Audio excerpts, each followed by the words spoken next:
Thank you, Mr. Speaker. Yesterday marked the day of Arbaeen, which occurs 40 days after the day of Ashura, when Hussein ibn Ali, the grandson of Prophet Muhammad, peace be upon him, was martyred in the Battle of Karbala. Hussein ibn Ali was a 7th century revolutionary leader who sacrificed his life for social justice. The day of Arbaeen is the day on which Hussein's family returned to the land of Karbala to properly bid farewell and grieve their loved ones. Today, 1400 years later, the day of Arbaeen is mourned by millions of people around the world.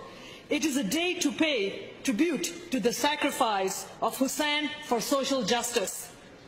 Large marches are organized in cities across the world to symbolize the eternal nature of Hussein's revolution and to show they stand for social justice, honor, and peace.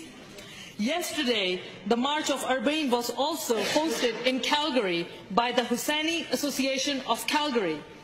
To commemorate Arbaeen, people from all over the globe participate in the tradition of walking 80 kilometers from Najaf to Karbala every year.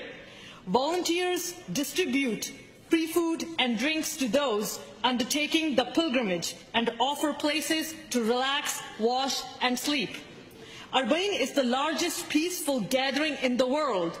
The number of pilgrims has risen to 25 million despite the threat of terrorists who have vowed to attack this stand for peace and social justice.